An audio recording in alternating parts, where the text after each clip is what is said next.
Ma'am ngasi Sunday numini do Diya se natang mapanda koi ba puthok biru gai na losalini kaino masam sai do tawi do na nang phuja le khutna ya khangda tawi ni mama phajara roi na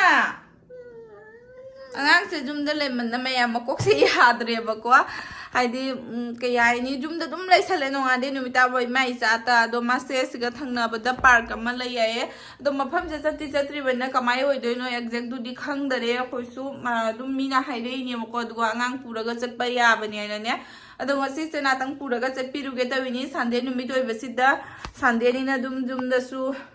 nte ne ngasi Sunday nte ma'am ngasi Monday ni ka urure husband ni ngasi se college bal lai ba ko mai college bal lai basida haidi Sunday da tab man noi ba do adugi wakhal da ngasi se Sunday ne na khaluri ne ba ado actually ngasi se Monday ni ai ngang ba da soi gare ado mai bal lai bani na ngasi na tang pubiru ge aina loisan biri ne ba ko thoke tawri ni hojik se ado chalu gi ge ma'am ado dum mafam do joroga kamai taw ba ngasi gi din sima park ta dia na kamai spend taw ba du dum ai ma'am da dum share taw jarake jangmina si makhata na blog se samje ken man na ne ko asi tangsal li kamai taw doi no khang de noi se lag taw ira na tra samse ken man gi na taw ira khang dre ma samse ken mana hekta mamang se ma bau yaw salak tare ma samse ken man gi da na ahalo salai mare jangmina se do ma'am makhata na dum thokle ma'am thokla ga khoi se gari ani ni ba ko chali se khoi na gari ama dudagi moi gi husband ga ma thabak to mina ba mai department ki nupi do my husband ga ma ga na gari ama da chakhare chandadana ado Diya se harau da ma'am phamu ga yadre lambi masang da lep na tawi se ma smai lep pa chali ni do ma'am si se mafam se ubada yum yam ning sange yum haidi ai ipam lam dam do yam ning sange khodi num khungang da haujarak panna samaina gi matam da angang gi childhood memory myam lai yabo ma'am samaina gi matang se ado si su dum labna leiraga khangai nusiba manungai amani ma'am labuk ta makon ga se ta ba se loisalak pagi lau loirak pagi ado si ma'am lambi se ji mune mo gi se sathi na phai mo se khulak lambi ni ko se khulak lambi si bu yam phajana paka gi lambi oina tawiya ba kwa lam khun nai bu yam manung changa ga leiba khun mi akhoi somna na min da bau lambi se phatpi te ado yaure mafam se khoi mafam se jauraga sisu manung changi ni ko gari na som side si da parking dawramaga change gari pusalaga sangba ya de ba kwa sa bagan mai side ta su leire su da leire akhoi gi total mi masing se moi mai du ada nu pi se si mai nu pa ga su masu chali ni ba kwa do mo su gari se thana ma punna changi da re ya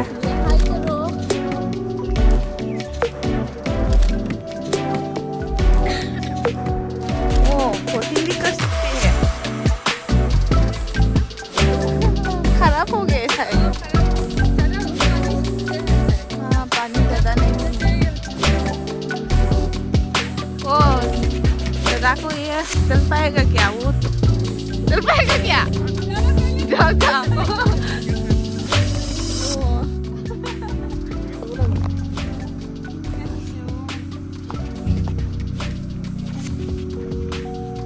wagi thong ama khala le ba kwa wagi thong se me ai husband se ma lan me yam ki gal le ba kwa moi dis gum ba se hai moi na mu taw nom da lai khare khoi di ko akhoi na mu dum khulak ki ni na sugum ba ka se ki ja te ba khoi di pun si su pala lai ni samai na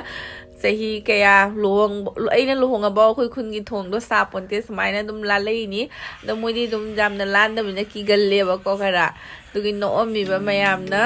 aduga se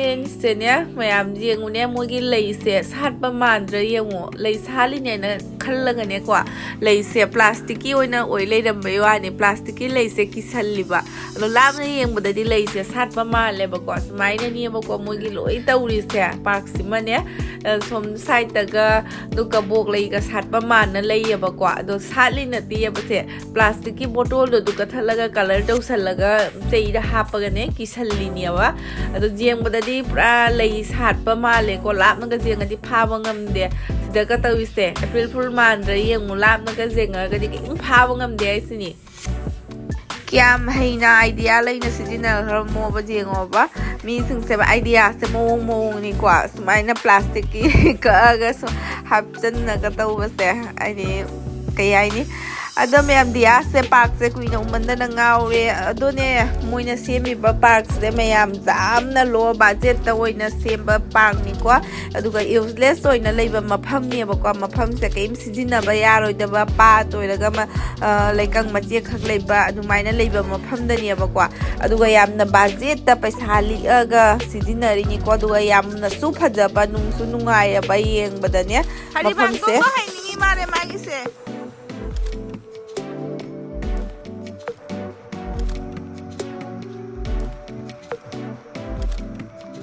Nambira pita do I reels katang nambiyo nga.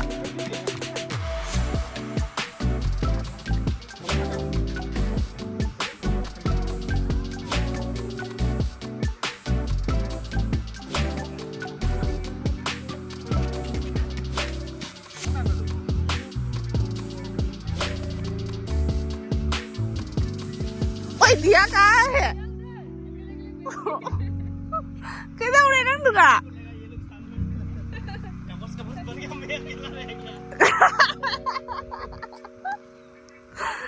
कदम हो रहा है वो अंदर से बहुत खुश है इसलिए क्या करूं क्या करूं हाँ पूरा वो है बहुत दिन से नहीं देखा है ना पर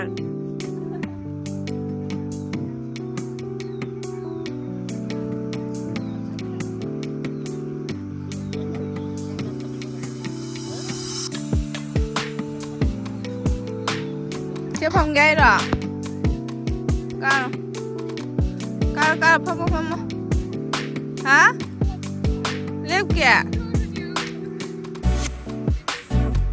photo namura ha ma post lawi ni ne is post le rahi hai teri hune main post lawi ni mai kya ja rahi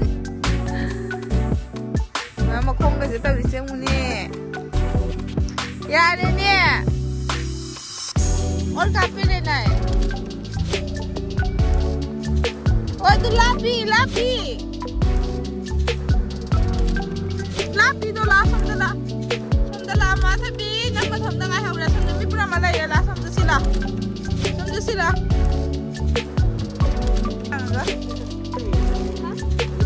नहीं टूटेगा वो पूरा स्टैंड है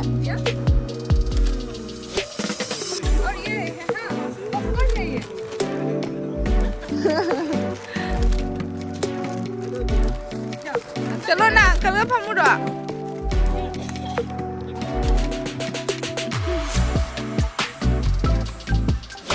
मोगी से वाना same ngata ni wa ngata ni abakwa mogi semi ba mayam singse adi wana decoration to ba hai tare no paisa su yamna changdana dumina yengbada su nungai ba dodi sikna khulak manung da leire dugi kai haini ising na ka leiraga smaina u makha da chikna lebse ingsu ingya ba wakhal se aduga si game se yam nuai gare mayam हाँ game करने का ही है तो ऐसे यहाँ से ऐसे करके जाके ऊपर जाके हाँ इसके ऊपर जाके इधर पूरा आप जाके फिर डाउन जाके ये सब पूरा वहाँ तक ऊपर एंडिंग है कर लीजिए क्या एक बार देखते हैं ना एक बार ट्राई करके चलो नहीं जाते हैं एक बार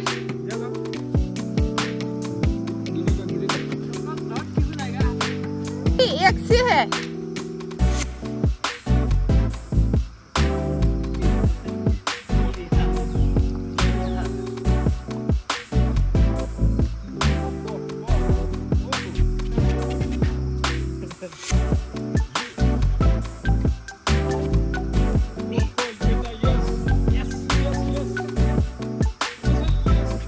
मैं जाती हूँ मुझे एक बार वीडियो करो मुझे स्टार्ट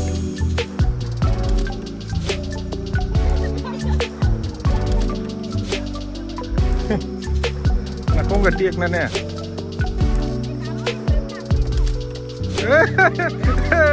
Bill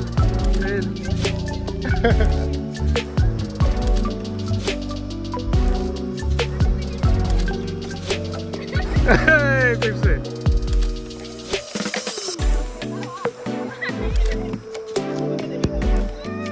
याद होता हूँ टेका नहीं। हाँ टूटेगा मत करो, उस तरह उतरने का भी नहीं है। ये हो जाएगा।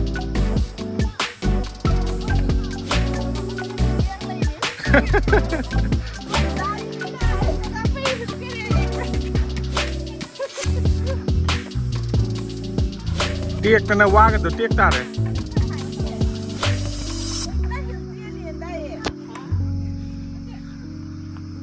सीखा ना कहीं ना। हाँ आज जा रही तो उड़नो खाजन में यो से चलो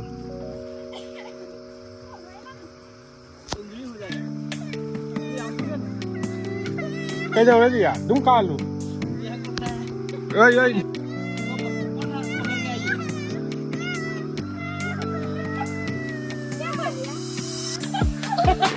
Cái đâu đấy? Bay rồi.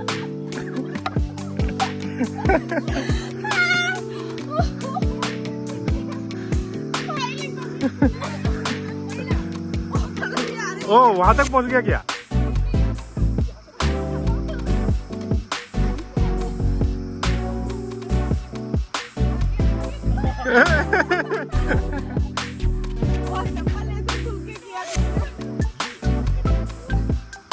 ये लिया था।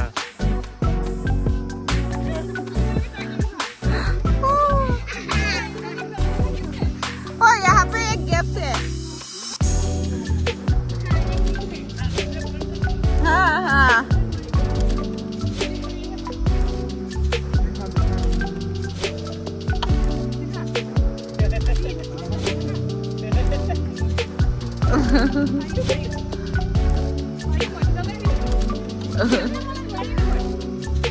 wow wow Palabi wow ah wow wow Palabi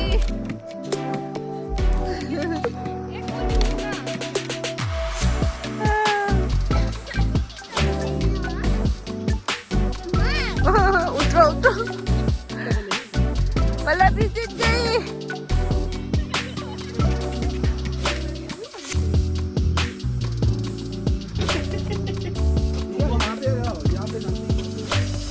jumping का उड़ा चो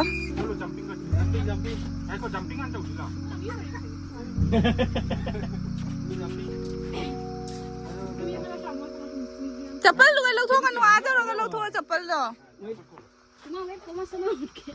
ये ना यहाँ पर जंप कर सकते।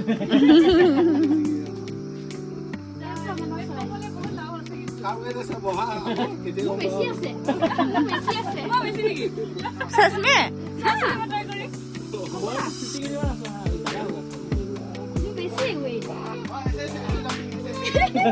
हाय जाम तो इकी साला ना जाम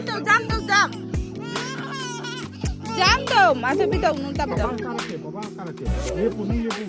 पापा का रखिए वाले को ऐसे जंपिंग ऐसे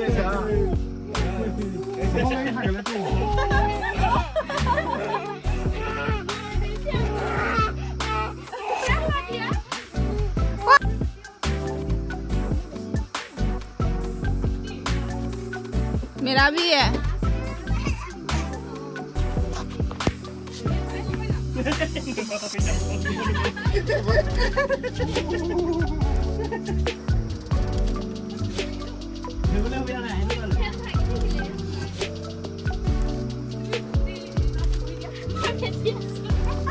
Nó muốn hay biết quên thôi đi.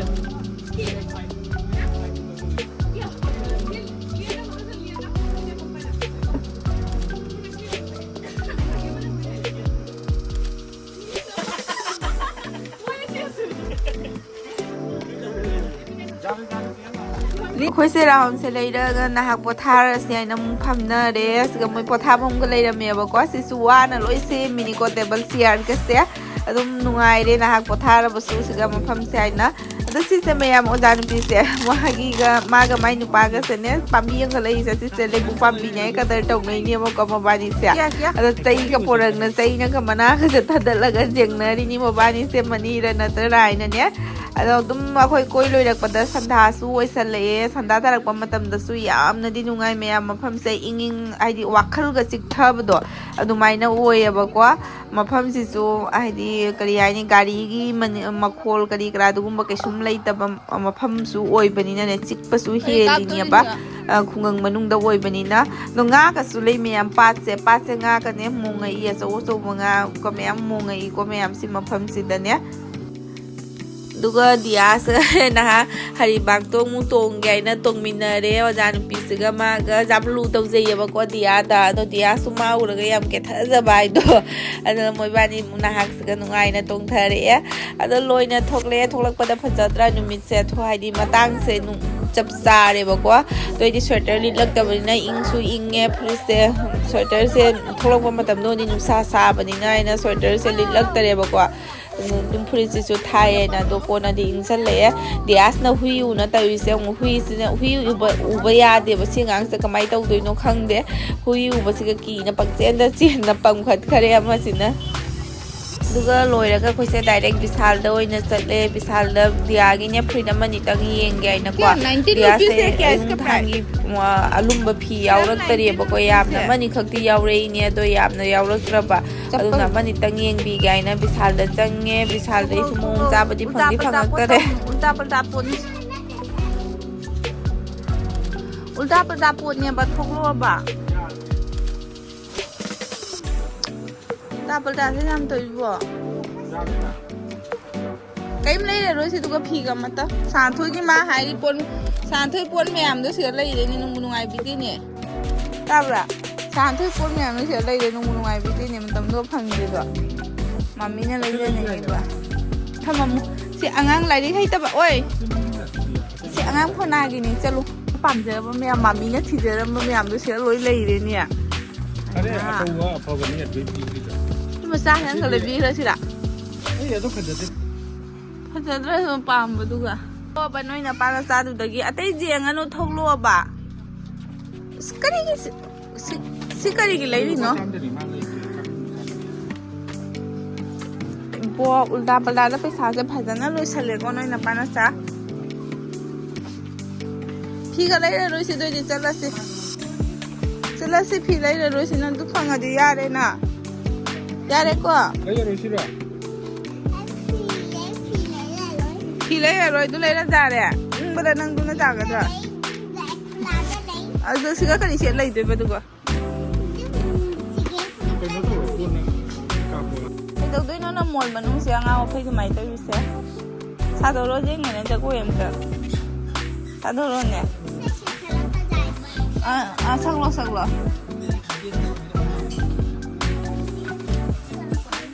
लेंदा अंकल देखो ना हम लोग डांस कर रहे हैं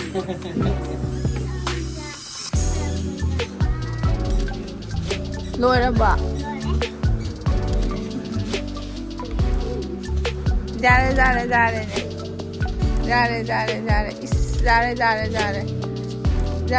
रहे मागी पोट अनि से था दोके बिल तौगे का यादेबो लेहौनी आइना कुनोरो खमाउला थियमगा बिल दब्रा मु पाइउ आइना तौरगा दुमाइना बिल तौरे नियम तो वाना थादो वाइ यादने पोसे है करेंट ले ngoni painu som dolo la